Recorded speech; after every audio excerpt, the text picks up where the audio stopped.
बेकार हो गया। मैंने इतने गुरु बनाए लेकिन हमको कुछ मिला नहीं।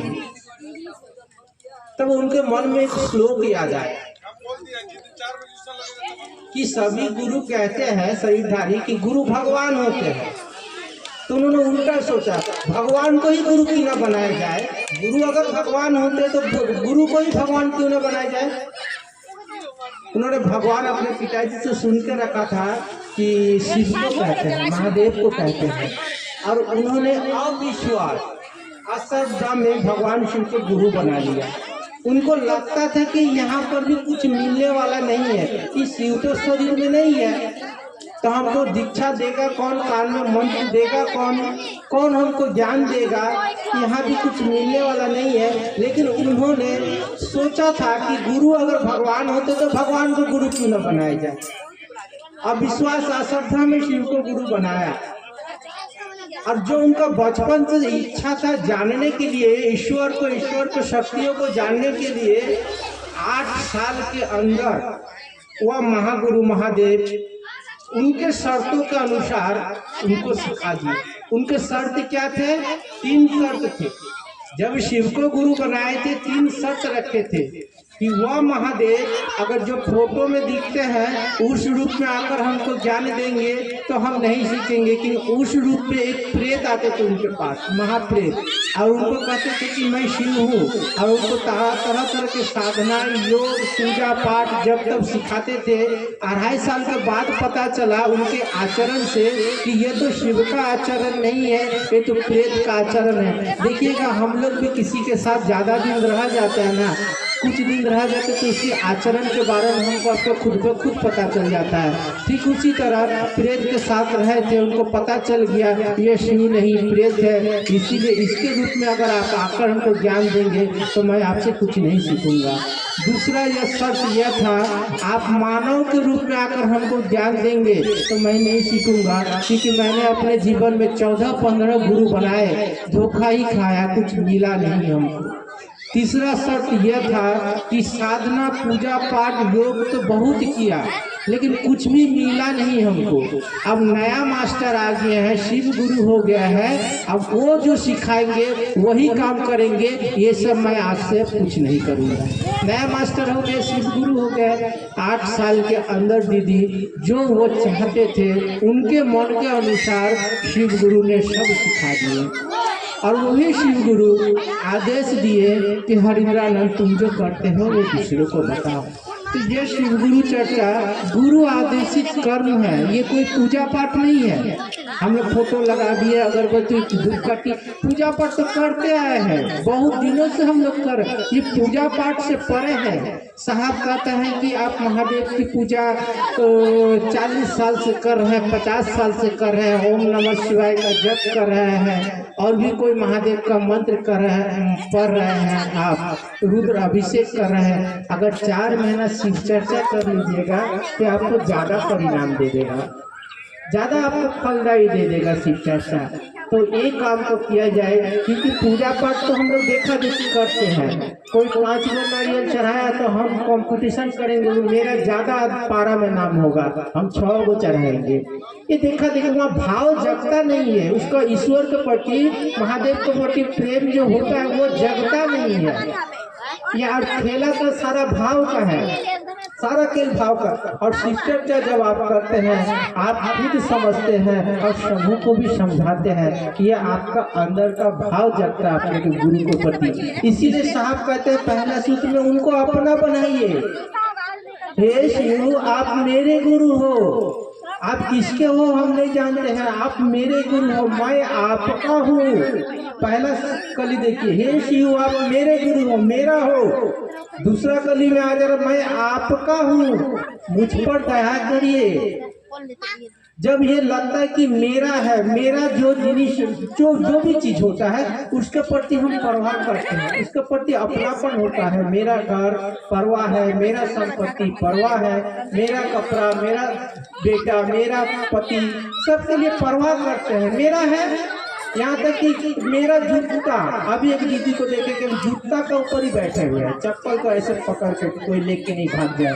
हाँ हाँ हाँ, बैठे हुए हम देख रहे पीछे से, कोई लेके नहीं भाग जाए। देखिए उस चप्पल के प्रति कितना आकर्षण है हमारा, आपका, मेरा है। साहब कहते कि यह आकर्षण, इतना सा भी आकर्षण जो 20-50 का चप्पल के प्रति है, उसके प्रति इतना आकर्षण है। अगर शिव के प्रति इतना भी आकर्षण अगर पैदा हो जाएगा मन में तो कमाल हो जाएगा, वो कहाँ है। लेकिन वह भाव आपके पास है, प्रेम है शिव के प्रति, वो बीज में है, उसको अंकुरित करना है, पुष्पित करना है, जागृत करना है, जगाना है। इसीलिए हम गाते हैं जागा जागा महादेव। वो महादेव को आपके अंदर जो शिव भाव है उसको जगाने का प्रयास करते हैं। हे महादेव आप मेरे हो, आप जागिए, कब तक सोए रहेंगे।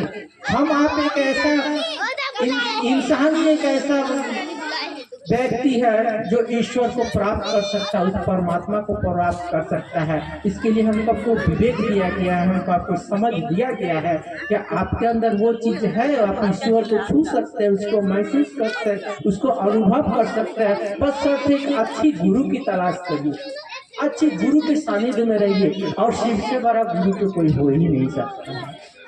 वो गुरु कुछ मांगते भी नहीं है, क्या चाहिए उनको, सारा जगत उनका है। हमारे आपकी जो सांसें भी चलती है उनकी दया से, खून भी दौड़ती है उनकी दया से, जो भी कुछ है सब उन्हीं का है, इस जगत में उन्हीं का ही है, कण कण में वो है। उनको महागुरु महादेव को चाहिए क्या, कुछ नहीं चाहिए।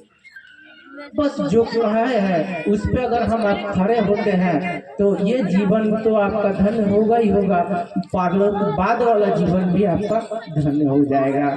इसीलिए कहते हैं कि गुरु आदेशित कर्म है, शिव ने आदेश दिया, इसको हम अपने करने की प्रयास करें।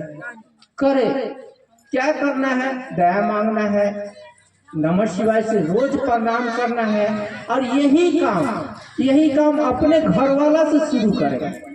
अपने पतिदेव से कहे, बेटा बेटी से कहे कि बाबू ये काम जरूर करो, कुछ फायदा होगा तुमको। इसमें कुछ लगता नहीं है, कोई पूजा पाठ नहीं लगता है, न कोई नहाने धोने की दरकार है, न कुछ अगरबत्ती, कुछ चीज का दरकार नहीं। बस दरकार है कि लोगों को समझाने का कि आप ये काम करिए, जरूर से जरूर करें, ये गुरु आदेशित कर्म है। आपका पति अगर घर से बाहर निकलता है, महादेव से दया मांग के जरूर से जरूर निकलिए। ये बात क्यों कहते हैं दीदी जानते हैं, एक सूर्यसन पल्ली का एक गुरु बहना है, आज नहीं आई है, पति पत्नी दोनों, उनको भी समझाए थे कि आप 4 मेंबर है, एक महादेव को भी रखिए। कोई भी काम करते समय उस बाबा को, उस गुरु को जरूर याद कर, कोई भी काम करते समय उनको बोलकर कोई भी काम करिए, कोई भी काम।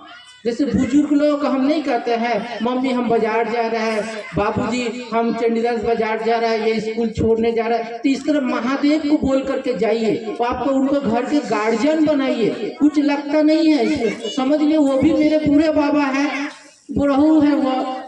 ऐसे भी बहुत सा मंदिर बुढ़ऊ बाबा के नाम से प्रसिद्ध हम लोग जानते हैं, बुढ़ा बाबा का मंदिर। हमारे घर के गार्जियन है महादेव, उनको गार्जियन बना के रखिए। वही सूर्यसन पल्ली का एक घटना बता रहा है, उनको भी समझाए थे कि 4 मेंबर थे, 1 मेंबर महादेव को रखिए, 5 बन के रहिए। देखिए कोई भी विपद आपके जीवन में आएगा तो 5वां जो मेंबर है महादेव, उसको जवाबदेही देना पड़ेगा। अगर आप उसको कुछ कोई काम करते हैं तो जवाबदेही देना ही पड़ेगा। वह पति पत्नी सिटी सेंटर कोई काम से जा रहा था, डीएमसी में कोई काम से जा रहा था, दुर्गापुर से बस पकड़ा, बराकर दुर्गापुर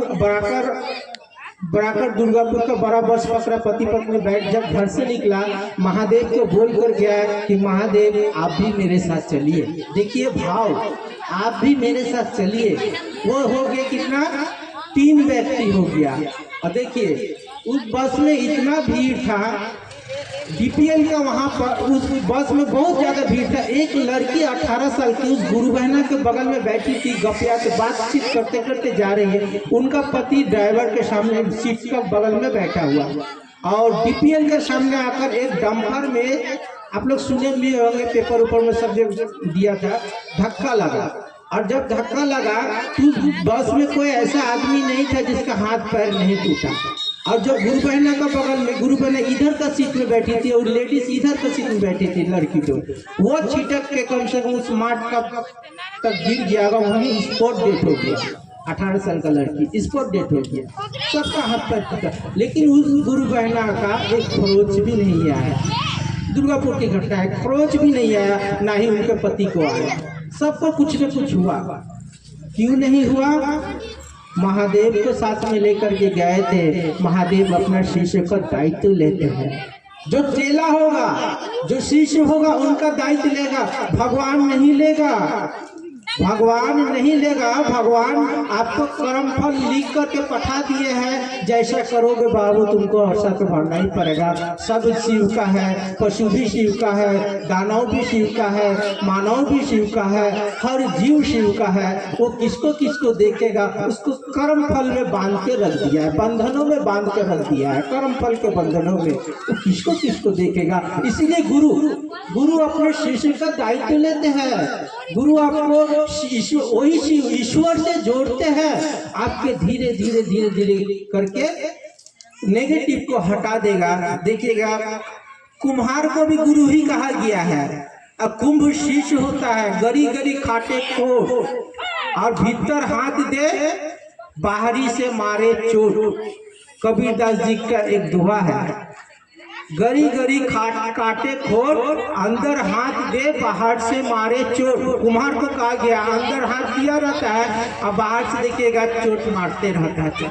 आपका गुरु सहारा है। बाहर से लगता होगा हमको आपको कि बहुत विपत आ रहा है, शिव चर्चा में चलते बहुत परेशानी आ रहा है, बहुत दुख हो रहा है, लेकिन गुरु आपको हाथ दिया हुआ है। गुरु उसी को कहा जाता है कुम्हार की जैसा। तो हमको आपको अंदर सहारा दे के रखा है, मजबूत बना के रखा है। भले जीवन में परेशानी आता है, कष्ट आता है, लेकिन गुरु के सानिध्य में रहिएगा। जीवन में परेशानी आएगा तो आएगा, दुख आएगा तो आएगा, लेकिन दुख आपको दुख देकर नहीं जाएगा, वो दुख आपको सुख देकर जाएगा। परेशानी आएगा लेकिन वो परेशान करके नहीं जाएगा, वो भी आपको सुख दे करके जाएगा। इसीलिए आप लोगों से कहेंगे कि बीजन में गुरु चर्चा बहुत ही कम होते जा रहा है। देख रहे हैं माहौल, सब जगह खबर दिए हैं, जैसे वो सानिस्टेन न्यूट्रॉन, ऐसा कोई जगह नहीं हम अपने तरफ से चारों बगल फोन किए हैं। लेकिन देखिए, इसीलिए कहते कि गुरु से संबंध बना नहीं है। गुरु से संबंध बनेगा तो देखिए दीदी लोग कहाँ से दौड़ के आइए। अपना जिसको समझिएगा, अब उसके लिए तो दर्द होगा ना, अपना नहीं समझिएगा तो कैसे कौन दौड़ेगा बताइए। इसीलिए हम लोग कहते हैं कि उनको अपना बनाइए। जब अपना लगने लगेगा तो क्या दुर्गापुर, कलकत्ता, बोकारो, पटना, दिल्ली, बम्बई चारों बगल दौड़िएगा महादेव के काम में। चलिए, इसी आशा उम्मीद के साथ आप सबों को मेरा प्रणाम।